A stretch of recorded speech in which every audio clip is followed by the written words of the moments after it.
Well, Joel Selway is an assistant professor of political science at Brigham Young University, where he's worked since 2009. He's also the interim director of the Politics and Economics Development Lab, or the PEDAL Lab, as you may have heard it called. He's a faculty associate in the Asian Studies major at the Kennedy Center. He's recently returned from a Fulbright in Singapore and previously spent a year in Thailand on a Fulbright from 2006 to 2007. He speaks Thai and has written on Thailand and other Southeast Asian countries for the past decade, particularly on the design of electoral rules to increase economic growth and the provision of health and education to decrease ethnic violence. His publications have appeared in several leading journals in the discipline, including World Politics, Political Analysis, Comparative Political Studies, British Journal of Political Science, and the Journal of Conflict Resolution, as well as journals specializing in the politics of Asia. Professor Selway received a PhD from the University of Michigan. As we mentioned today, his topic, Democracy in Thailand, Hope or Hopeless. Please join me in welcoming Professor Joel Selway.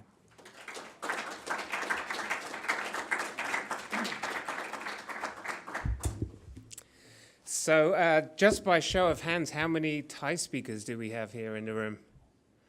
Okay, so we have a few Thai speakers here. So you'll see we've got this little political cartoon on the first slide here. In the middle of this is a monument known as Democracy Monument. It's situated on a big roundabout in the middle of Bangkok, and it's supposed to symbolize the country's commitment to democracy. You'll notice that on either side of this monument there are two groups. One is larger than the other, and they're both pulling down the monument. And in the writing up in the top left-hand corner, it says, Thai democracy is the voice of the majority. And the irony in this political cartoon is, of course, that the biggest group, the one that can rule the country, is in fact destroying democracy. So we're going to talk about some of these ironies today, some of the background behind the current political crisis. If you've been watching the news today, you'll know that the protests have started to turn violent. There are some people who have been injured, a couple who have died. And just like some of the other conflicts out there in the world today in Venezuela and Ukraine, this is a really entrenched conflict that is deeply rooted in the history of Thailand, in some of the political groups and social groups there. So what I'm going to do today is take you through a little bit of the history of some of these groups and how we got to where we are today. And then I'm going to talk a little bit about some of my research, which is designed to try and understand the electoral politics related to this. Now, I come at this, of course, with an academic interest. I've written on Thailand, lived and researched on Thailand for some time. But I also have a personal interest in the region as well. I'm half Thai. All of my Thai relatives are there in Bangkok right now. Some of them are participating in some of the protests. And so I would really like to see this end without bloodshed, without further bloodshed, and end in a peaceful and positive way. And so I hope some of my remarks today will give some insight into perhaps how this could happen. Okay. So before I do this, I want to give those of you who don't know much about Thailand a little bit of information to try and tell you why Thailand is important, right?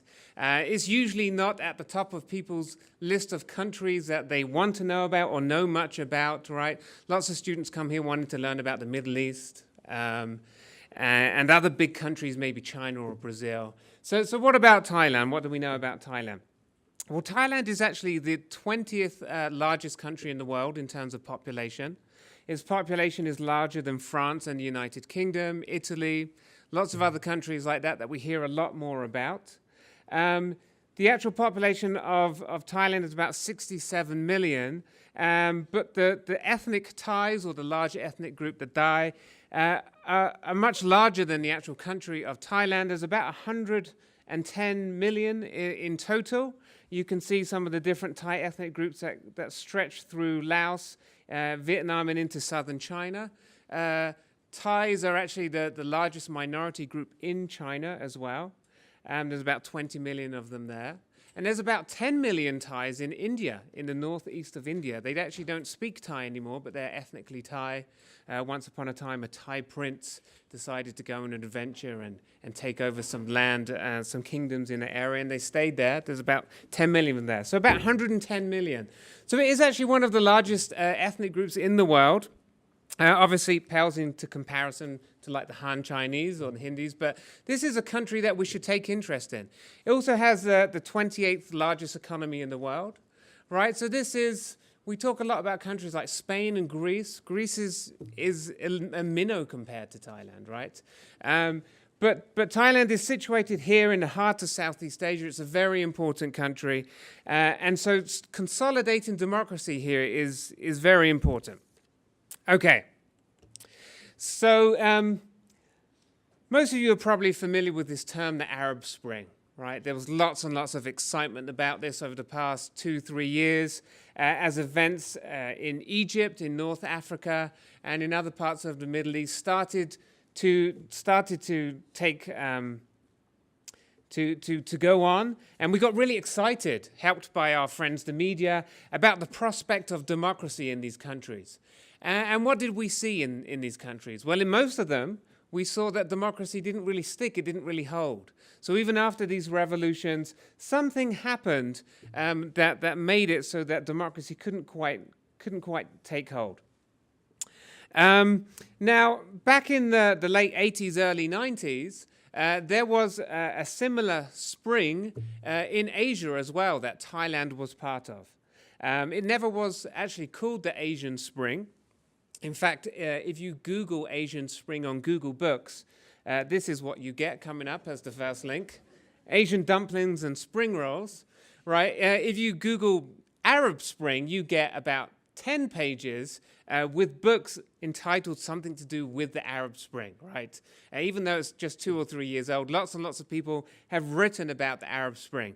So it was never called the Asian Spring in Asia, but Thailand, along with South Korea, Taiwan, and a whole bunch of other countries, Philippines, Cambodia, began to democratize in the late 80s, early 90s, and people began to get really excited about this region of the world.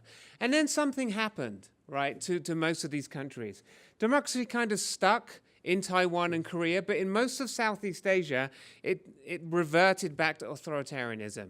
And in Thailand, Thailand kind of epitomizes this. Thailand has gone back and forth between democracy and a military regime so many times in its history. So even after it democratized what we thought was fully in 1988, it has reverted back several times. So what is it about Thailand that we can learn, that we can perhaps apply to some of these other countries in the Middle East that we're currently excited about in the media? What lessons can we learn about how to consolidate democracy, or perhaps how not to consolidate democracy? So Thailand was part of this third wave of democratization. And there's a famous political scientist called Samuel Huntington who wrote about this third wave of democratization. It wasn't just Asia that democratized, of course, in the late 80s, early 90s. We had the whole of Eastern Europe, the former Soviet bloc. We had lots of countries in Latin America. So this was part of a very large wave of democratization that Samuel Huntington wrote about. He also wrote about, in these countries, the fact that most of them weren't consolidated, and he worried that many of them would actually revert back to authoritarianism. He was right in many of those cases. And two of the three main factors that he gives for this lack of consolidation is the interference of elites who can't let go of power, and also the interference of the military. Both of these factors are very large things in the case of Thailand. And we'll talk about how they've become involved specifically, and perhaps how we can overcome them and integrate them better into the system. Okay, so some of you may know that Thailand used to be called Siam. Okay, and one thing that you need to know about Thailand or Siam is that for centuries it was ruled over by monarchs, by kings and by princes. Not this prince. You guys know this prince? Right, princes that look more like this, princes and kings. And And this is maybe slightly different than the way that kings and princes ruled over European entities. Even though kings and princes were kind of related to religion and had that legitimacy that way, in Southeast Asia, the king was actually regarded as a semi-deity, okay, a semi-god. So they had a godlike status, and people worshipped them. I have members of my family. Every time before they go to bed, they'll say a prayer to the king. They have a picture of the king on the wall, and they'll say a prayer. And so there's a lot more significance to the monarchy in Southeast Asia than there is perhaps from what we know about monarchies in Europe. Okay, so let's see here. Now, if you ever go to Thailand, one thing that you certainly have to do when you go there is go see a movie at a cinema. You can go see any movie you want. And what you'll notice happens is right after the trailers and right before the feature film starts, is that everybody is asked to, or actually required to, stand up while they play the national anthem or the King's anthem. And nowadays they play a little short movie, a propaganda movie about the role of the king in Thailand. These are extremely well-crafted movies. Even though I know that it's pure propaganda, every time I watch them, I get chills down my spine, all right? And I think most Thai missionaries that I've spoken to that have seen one of these little movies about the king in the cinema feel the same way, right? They're extremely well made. And what they're designed to do is remind the nation exactly how important the king is to them, right? Even when you go watch a movie, the king is important. The king has provided, right, in some way, the fact that you're able to be here and watch this movie. Now, all of this, right, is actually part of a nationalism effort that started in the early 1900s. Many of you may be familiar with the movie The King and I, okay? This is Yul Brynner. Just in case you think Yul Brynner doesn't look Thai at all, this guy actually looks a lot like my brother. So my brother's obviously half Thai. He's actually from northeastern Russia, just over nearby Japan. I guess movie makers thought he was the closest famous person that looked Asian. But he does actually look half Asian if you go by my brother, right? My brother actually shaves his head just like this. And they look very similar. So we always used to tease my brother that he looks like Yul Brynner. So Yul Brynner was actually playing the role of King Mongkut. So he was the king, Rama V in Thailand. And what you know from this movie is that this king was under a lot of pressure from the West, right? From the British, right? They were calling him barbaric, uncivilized. So take what you may about the fact that the film is really romanticized and historically inaccurate in many details. Some of the things it has right. The king was under a lot of pressure from Western powers that had colonized the rest of Asia during this period of time. What does the king want to do in this movie? He wants to modernize, right? There's even a cartoon version of this movie, right? Where the king is wanting to modernize. I think in the cartoon he builds like a hot air balloon or something else like this. Again, not historically accurate, but it portrays the fact that the king wanted to modernize. He wanted to be like these Western powers that were taking over the rest of Asia. Thailand did, in fact, manage to stay independent, the only country in Southeast Asia that managed to stay independent. It lost a lot of its territory during this whole era. But one of the reasons it managed to stay independent was due to this king, King Mongkut, and his son and his grandson, who basically tried to mimic the West in every way possible in terms of taking on their political institutions and taking on this concept of nationalism, the concept of a nation state, that a state with very specific geographic boundaries, right, should belong to a single ethnic group. So before it was called the Kingdom of Siam, later on it was called Thailand, right, after the majority ethnic group there. And in the early 1900s, King Mongkut's grandson actually started some very explicit efforts to build up a sense of Thai nationalism. Now, on the left-hand side there, you see a picture of Thailand prior to the arrival of the West. So ignore the white boundaries, right, which are the current borders, and look at the colors, you'll see that Thailand, right, was itself split up into at least 3 main kingdoms. We have Ayutthaya, which is there in the purple. We have Lanna, which is up there in the northwest, and we have Lansang, which is over there in the northeast. 3 different, they are all actually related somehow, cousins, right? They are all ethnically Thai. We have the Lao, which are there in the green. We have they call themselves many different things, but we have the Lanna people, Khon Mueang, up there in the northwest. And they considered themselves separate kingdoms, separate countries, if you like, for centuries. And then when the West came, this is closer to the time of the West, Siam had become a little bit of an imperial power during this period of time, and they had taken over control of Lanna and Lansang. So when the French and the British came, right, they consolidated these boundaries around the kingdom of Siam, which did actually include many other ethnic groups, right? The Lanna and the Lansang, or the Lao, as they're called up in the north and northeast. Okay, this will become important in today's conflict. So know that they were separate kingdoms, that they are different ethnic groups, even though they're kind of related, but they consider themselves independent at one time.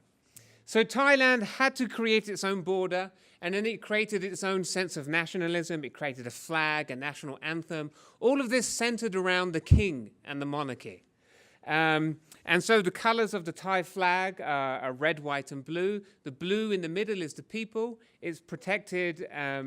Let's see if I get this the right way around.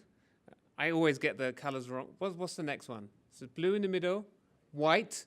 The white is a religion, the Buddhist religion, and on the outside is red, and that's the king. So the king protects the religion, that protects the people.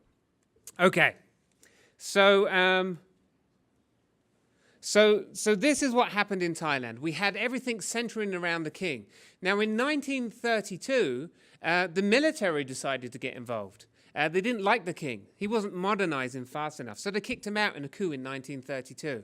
And for all intents and purposes, for the next couple of decades until the 1950s, the king was just kind of there in the background, not doing very much.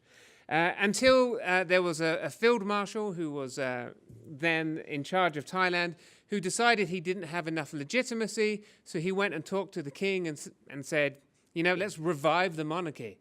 I will make you front and center as part of my regime, and we'll work together, to kind of modernize Thailand.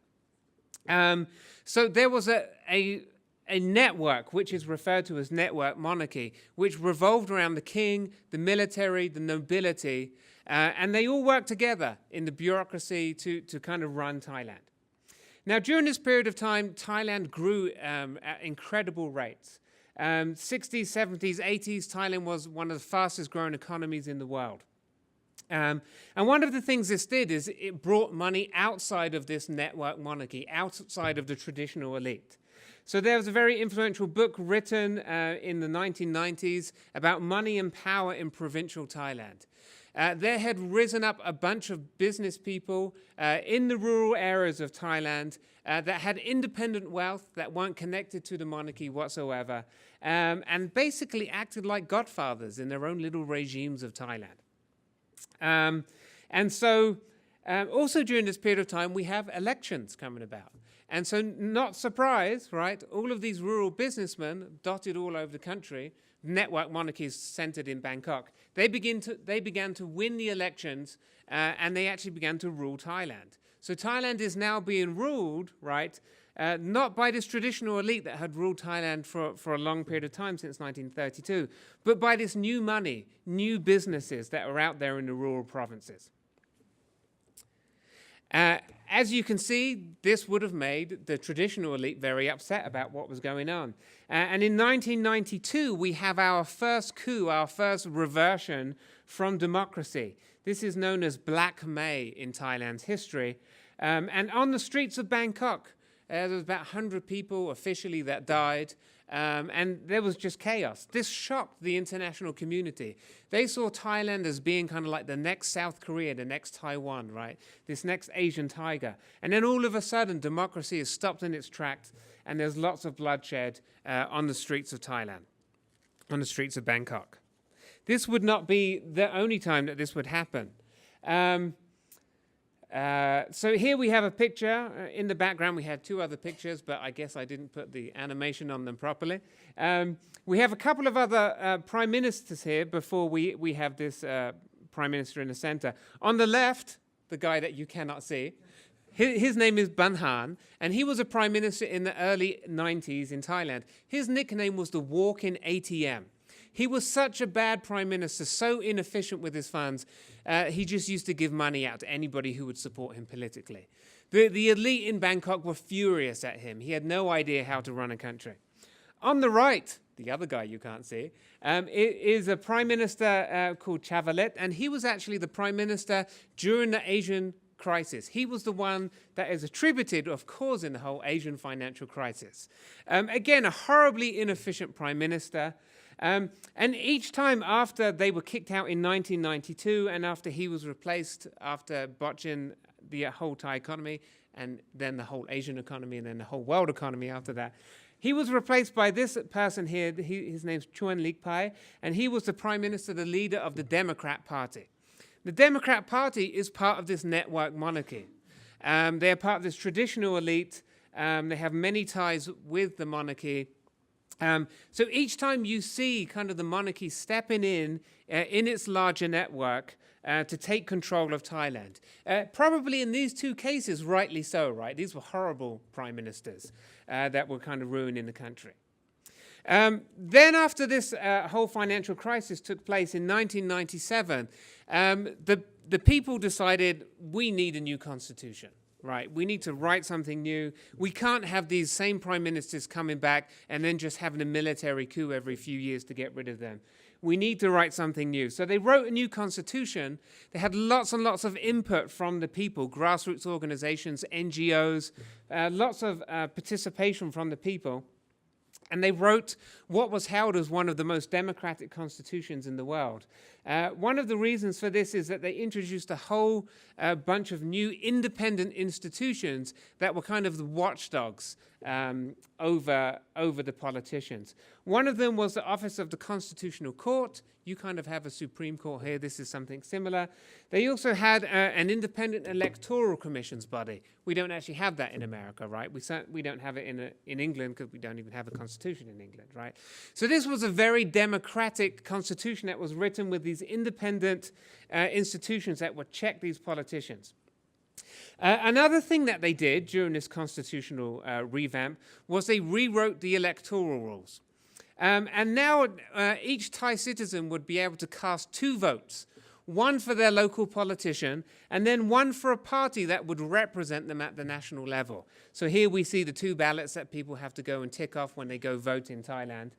What this did on the right, you have a list of parties, is it kind of induced parties and therefore Thai voters to start thinking about what would be the best direction for the country.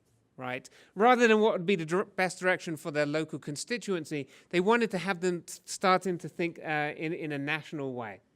And this was actually really good for the Democrat Party. At this period of time in 1997, the Democrat Party was pretty much the only party that had some kind of national presence in every region of the country. So they thought this was a pretty good deal, right? They thought most people are going to vote for us on this party list and we will sweep elections from here on out. Network Monarchy was really happy about this, right? Because the Democrat Party was basically their representative in this whole thing. What they didn't expect to happen was the rise of this guy here, Thaksin Shinawatra, the richest man in Thailand. He made his money, his billions, right, in Thailand through telecoms and media. A really savvy business person, right? And he created a new party called Thais Love Thais, right? Interesting name. Thais Love Thais. This is his logo over here. He was really good at marketing. So he created this really catchy logo, had a bunch of really good slogans, and he had a bunch of really good policies. In fact, people started to name his policies after Thaksin. They called them taxonomics, right? This was a combination of policies that would get Thailand more involved in the international economy, plus some social protection, right, while Thailand made these changes. One of the core policies was this 30 Bart Scheme. It was a universal healthcare scheme Thais only had to pay 30 baht for each office visit, even if you went for an operation. 30 baht, which is approximately $1. Right, this revolutionized social protection in Thailand, because all of those poor people, right, who never had access to healthcare, any kind of access to healthcare, all of a sudden had this. There were village loan schemes. There were lots of innovations in education as well. And Thaksin really knew how to market this, right? He went on television every week, on the radio every week, to talk about these policies, to talk to the people and explain it to them. The Democrat Party never saw this coming. And Thaksin began to be beloved by the people, probably as beloved, right, as the king himself. So you see this picture of people thanking Thaksin for bringing prosperity to their village. Some people even drew pictures of him as Superman, right? That this person, he was a really good politician in many respects. He was so good that here we see, let me get this right, somebody campaigning, right? And they started to put a picture of Thaksin next to them, right? And they started to use the logo of the party. You may think, oh, wow, why is that interesting? And this is the first time this had ever happened in Thailand. Before this, people just used to campaign on their own merits, right? Now we have people campaigning on a party slogan, on policies, on national leaders. So he was revolutionizing the way that Thailand did politics. And no surprise that he swept the elections. This is him in the dark areas here. This one doesn't look like he won the majority, but he actually won 49% of the seats. These seats, there's a lot more constituencies up here because it's more populated. And over here in the second elections in 2005, he won 75% of seats, right? So he swept things, and these were free and fair elections, right? The Democrat Party didn't know what to do in response to this. Okay. So this doesn't mean that Thaksin was all good. Thaksin was very power hungry. He was very smart and savvy, and he knew how to manipulate the constitution. Putting people in power in these so-called independent institutions, he would pay them off. He would threaten them. Here's a quote from him: "I have a very good comprehension of democracy. Those who know less than me better shut up." Right? So his version of democracy was, democracy is all well and good as long as I'm in charge, right? So you have the good and the bad that go along with this figure. So eventually people would get very tired of this, especially the network monarchy, right, who wanted to wrest power back from him. And so they started a series of demonstrations in Bangkok. There's lots of intimate details we can go into behind the characters involved in this, but let's just look at the yellow shirt movement as it was, starting to take over Bangkok, donning the color of yellow, which was the color of the king. They began to accuse Thaksin of being an anti-monarchist, right, of wanting to replace the king. Whether he was or not, I'm not quite sure, right? But this was certainly one of the main things that they accused him of, as they said, we want him out of power. They said he was undemocratic, that he was becoming like Lee Kuan Yew in Singapore. They said he was corrupt. All politicians are corrupt in Thailand. But Thaksin was super corrupt because he didn't have anything to hold him back, right? Everybody else in the past was part of a small party, but Thaksin had a 75% majority. He could do what he wanted. And so he wasn't smart enough to kind of like keep himself in check. And so he had some very big cases where he and his family sold his shares of his telecoms company to a Singapore company and managed to sell them tax-free, right? 75 million baht or something like that. It was all tax-free. So he knew how to manipulate the laws, and so people were starting to get fed up with him. And they eventually threw him out in a coup in 2006. I was here doing my dissertation research in 2006, supposed to be on electoral politics, right? And the dynamics of this new legislator. 1 month after I get there, there's a coup. And so I have to quickly change what I'm talking about, what I'm researching there. But as with all coups in Thailand, this was a peaceful coup. The tanks rolled onto the streets in Bangkok while Thaksin was away at a United Nations meeting in New York. And they threw him out. There wasn't any resistance.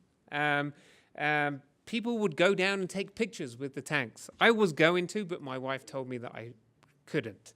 She was afraid I would get shot or something. So I would have put up a picture of me smiling next to a tank, but it never actually happened.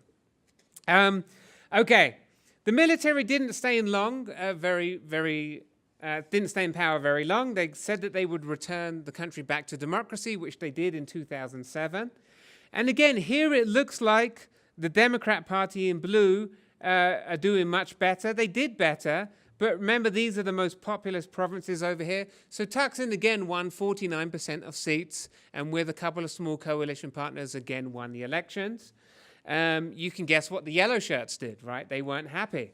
So they decided to take to the streets again. In 2000, was it 2000? Yeah, 2008, they decided to take over the international airport, right, for a few days. I think 8 days in total. They brought Bangkok to a halt. Nobody could come in and out of the country. Of course, what can you do, right? Eventually, they impeached 2 prime ministers from the Thais Love Thais party, which was now renamed something else, People's Power Party. Two prime ministers were thrown out of power, and the yellow shirts saw that they could get their way just by demonstrating. And eventually they did. A Democrat person became prime minister in late 2008, Abhisit. Then you can guess who now started to take to the streets. The red shirts. Again, I didn't do my animation properly on here, so you'll just have to see the pictures.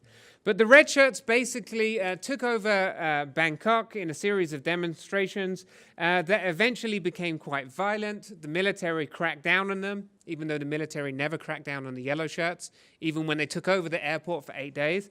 Cracked down on the red shirts. You can see this became very violent.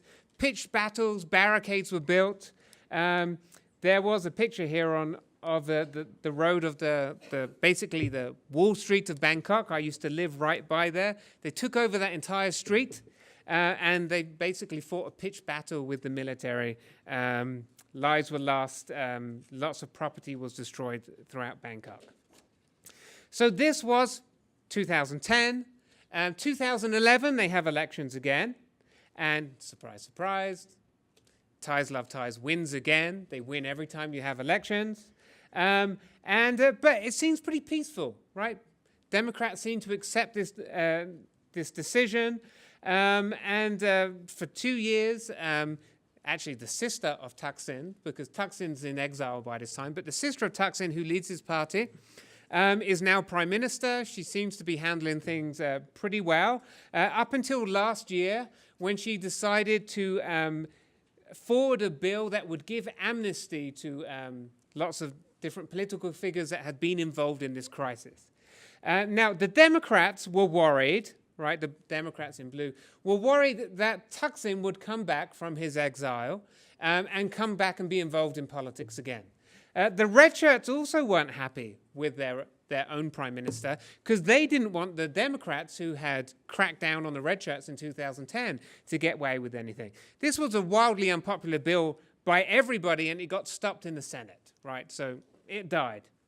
But the yellow shirts began to use that to take to the streets again.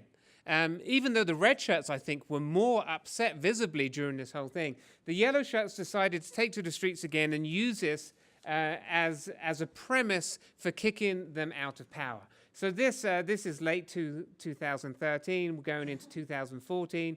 We see more protests, violence. You see less of the yellow shirts. There's actually lots of different colored shirts now on the streets in Thailand, representing a variety of different groups, but they're all anti-government, anti-Thaksin's sister, right, the Shinawatra clan, being involved in politics. So that's kind of where we are today. Lots of protests on the streets. They want Yingluck to step down from power. They want. There's been calls for an unelected body to rule over Thailand. Then they were supposedly going to write a new constitution and hold elections again. What's your guess about who's going to win the next elections, right? The one thing that Democrat Party refused to do is moderate their stances and run the election so that they could beat Thaksin. They're actually not too far away from beating him. They're about 5 million votes away, about 10% of the population. Could they do that? There's been some very unpopular policies by the Yingluck government relating to rice schemes. So I'm going to talk a little bit about a study that I did in 2011, right before the elections there, where we tried to figure out what types of candidates different voters from all over Thailand like the best, right? And so what we did is we came up with a hypothetical candidate. In Thai, this hypothetical candidate was called Mr. Hypothetical. The survey research firm said that we should do this to avoid confusion, and then to further avoid confusion, we should put in parentheses afterwards that this is in fact a hypothetical name. So Mr. Hypothetical name, just to avoid all confusion, right, was the name of our hypothetical candidate.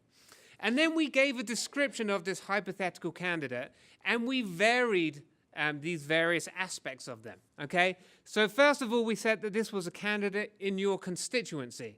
We also said that this was a candidate on the party list. Remember, Thailand had these new electoral rules where they had 2 votes, one for someone in their local district, one for someone at the national level. So we varied that. We varied which party they belonged to.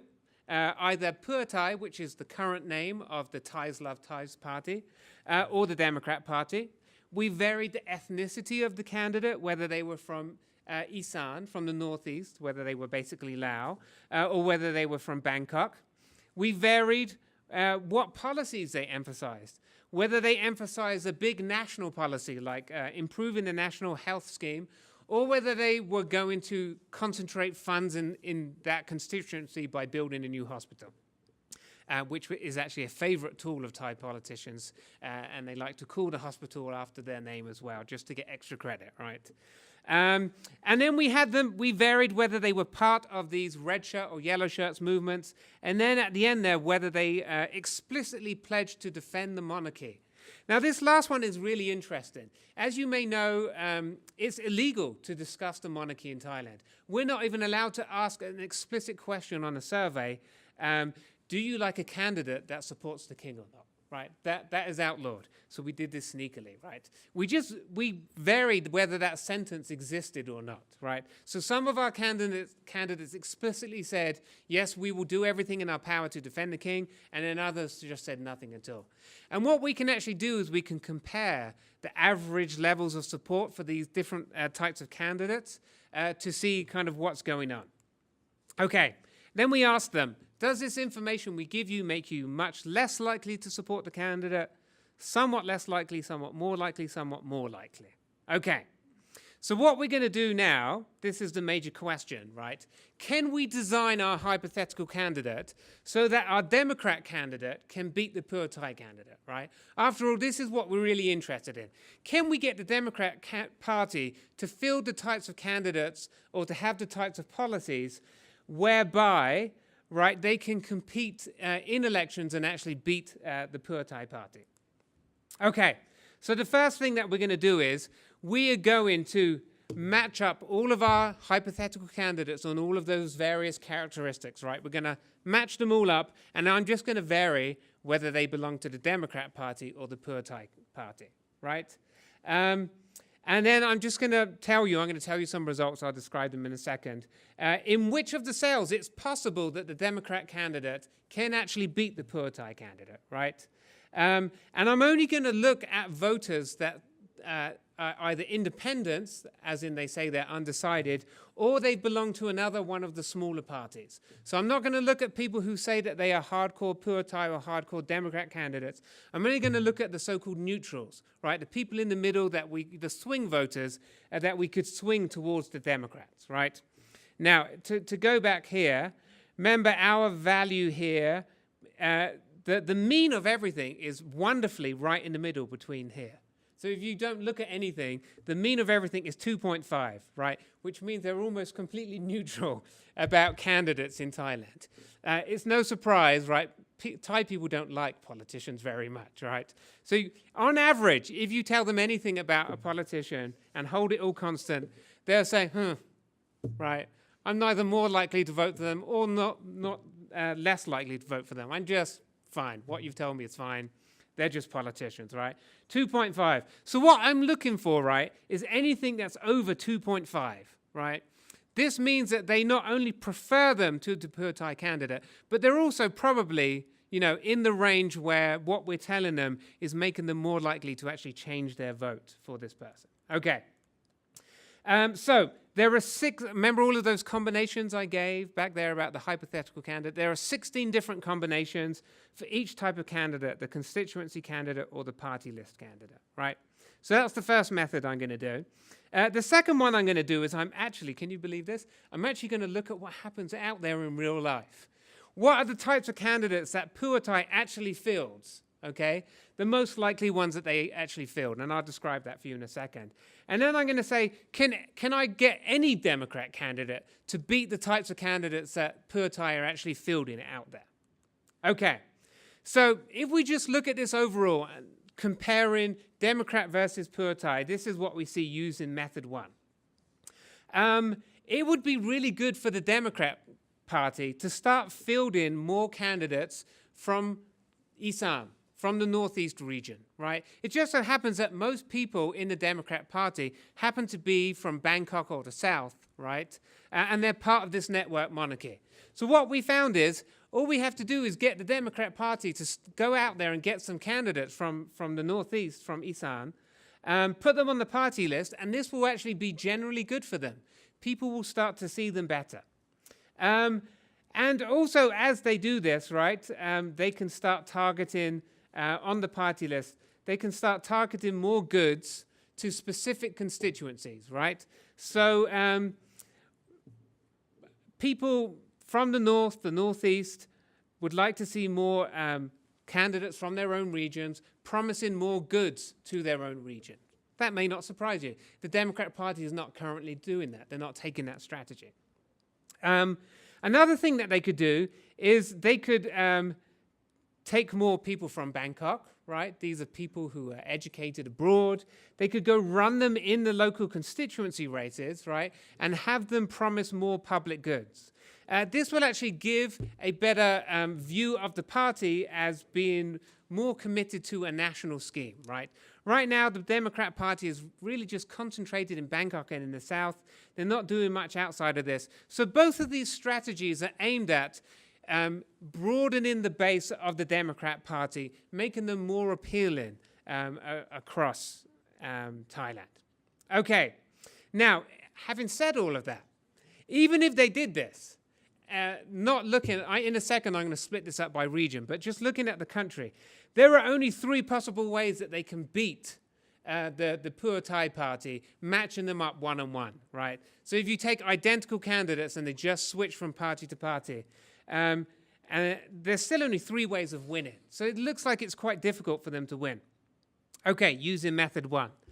Using method 2, right, we're going to look at the types of candidates that Pheu Thai actually fields on a regular basis.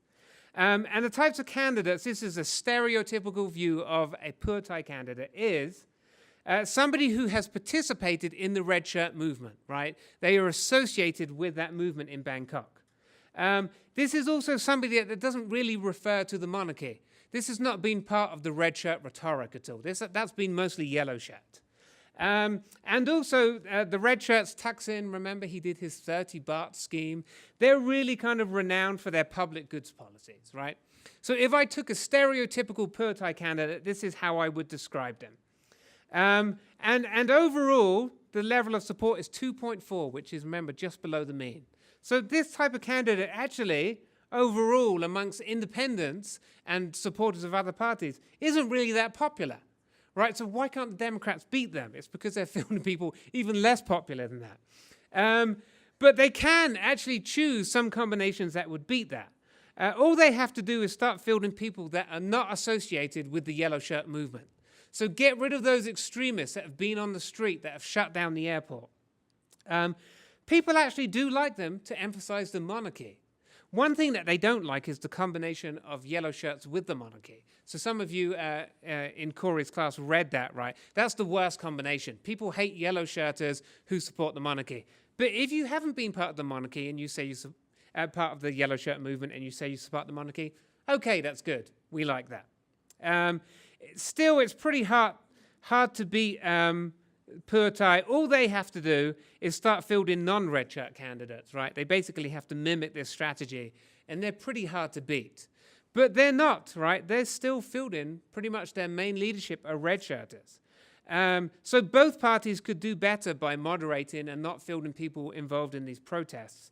But the Democrat Party don't seem to want to disassociate themselves from the yellow shirts right now. Okay, so now I'm just going to look at a couple of regions. So same thing, I'm going to look at the region in the Northeast. This is where the Democrat Party does the worst. They don't win any seats up there in the Northeast. And then I'm going to look at Bangkok, which is kind of like this real battleground where they get a whole bunch of votes and they really could win. So what should they do in the Northeast? Number one thing is fielding candidates from the Northeast, right?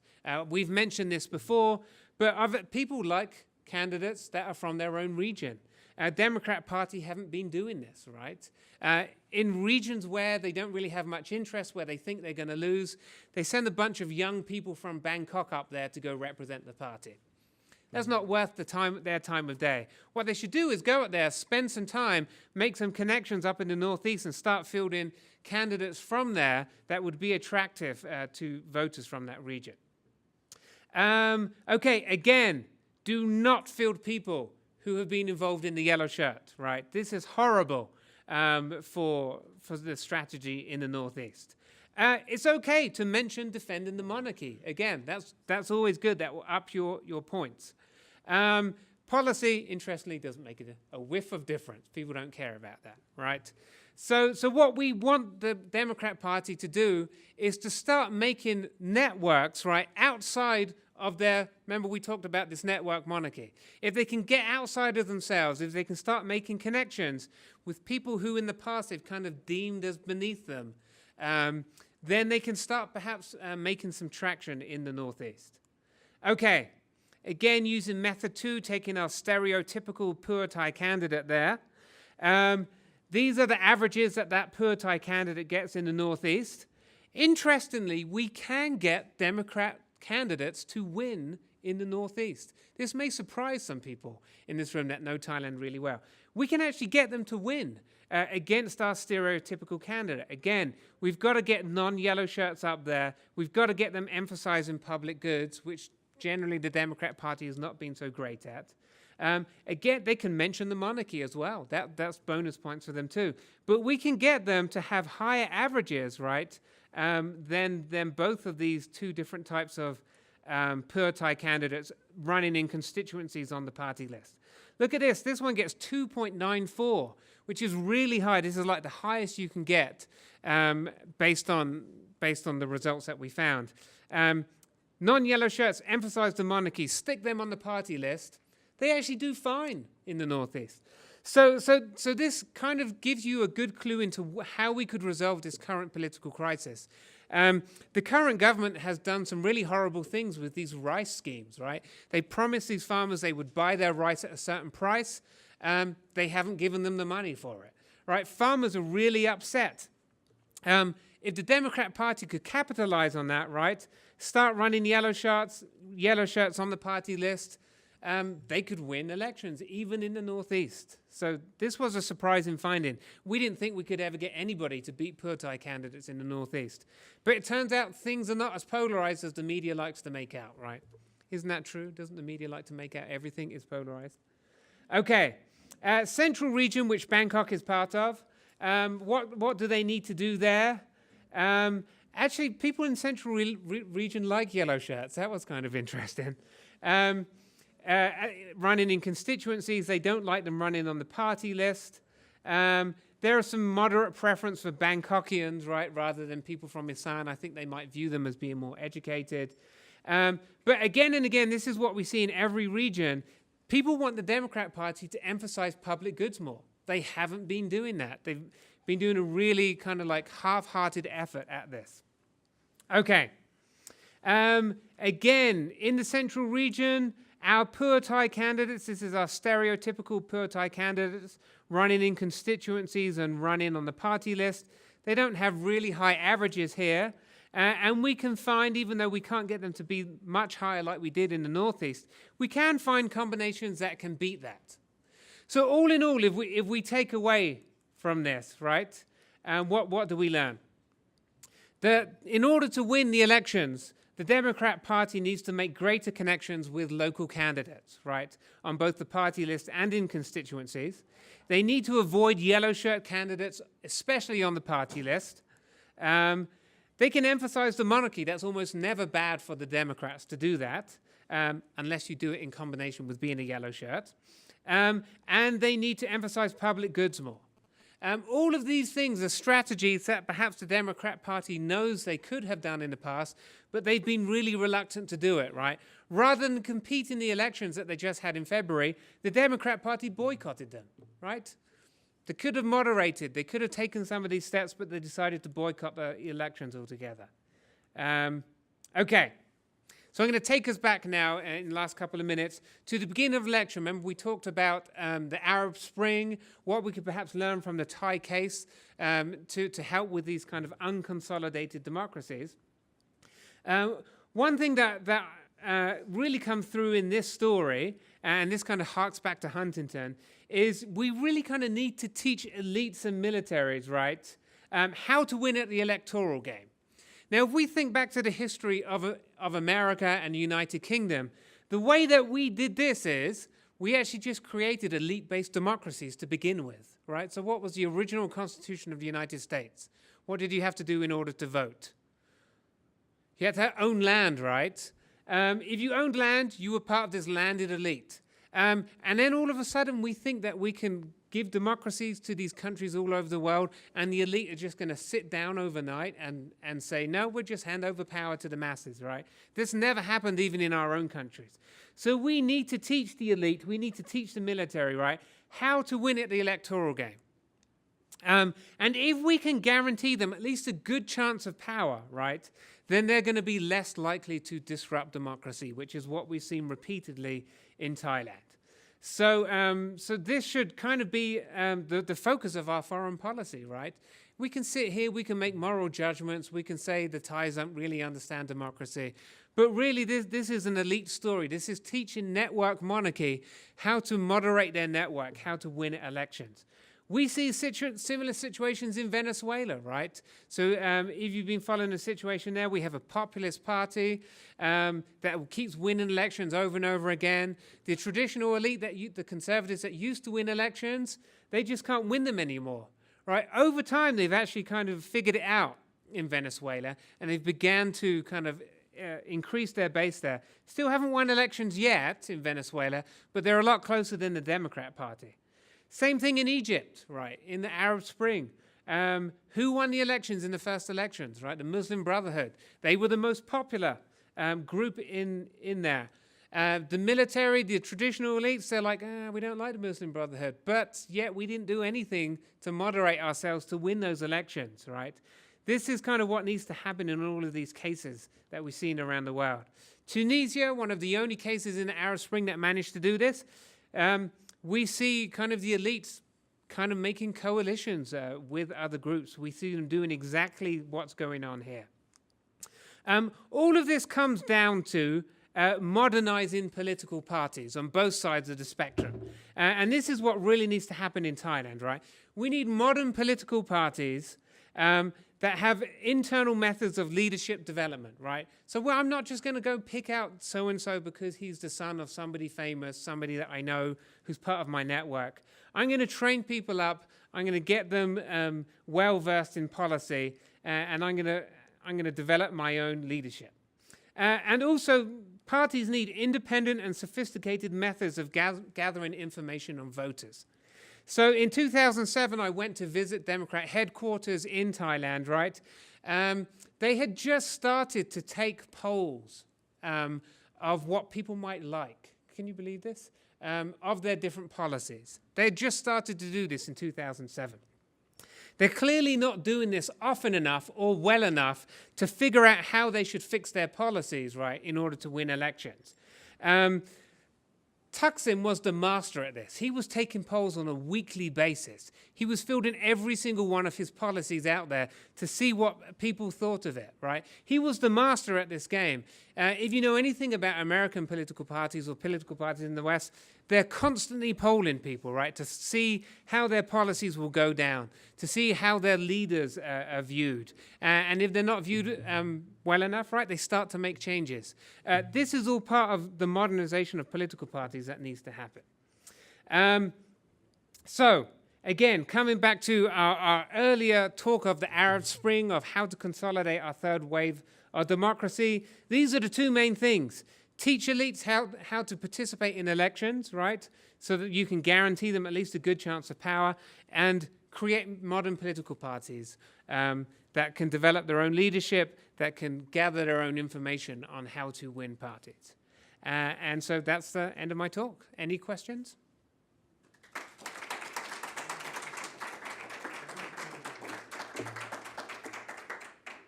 We realize some of you need to run to your next class. Do we have any burning questions you want to ask? You want to go ahead and talk to Professor Selway now. Come on up. Tell us your name and what you're studying as well. My name's David Banta. I'm a returned missionary from Thailand, and I hope to study accounting. I wanted to ask you, there are many people that I've spoken to who've never been to Thailand or who don't know that much about Thailand, who see these protests and these demonstrations as a fundamental rejection of democracy. What evidences in the democratic past of Thailand would you point to suggest that this really is not a rejection of democracy, but really a struggling experiment with democracy? I don't see much evidence.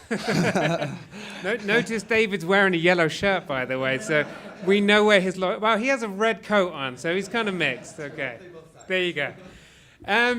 It's a good question, and really these things are really difficult to answer, right? What are the true intents of people? So the leaders have talked about taking power away from Thaksin, right, so they can rewrite the constitution and run elections the way they really should be run. That's actually a really good point to make, right? If we believed that what they wanted to do was to have free and fair elections. The reason why I think this doesn't point to support for democracy on the part of this network monarchy is the fact that they could actually just do that right now, right? There's nothing special about the way that elections are set up right now that make it so that Pheu Thai or Thaksin should win every single time, per se, right? It's just the fact that the Democrat Party has not shifted from its original stance, right? That it's been like for decades. Everybody sees them as a pro-monarchy party, right? As a very conservative party that does not have the time of day for the rural poor. If it can change that image, and it needs to do a lot to do that, then I might believe them that, right, that this is actually an attempt to improve democracy rather than make a system that favors the minority in Bangkok. So I don't see much evidence, right, at least from the leaders. If we took surveys of the people, maybe we might see something different, right? But at least on the behalf of the leaders, I don't have much confidence that they're committed to democracy, unfortunately. All right, we should call it there. Thank you very much. Okay, thank you.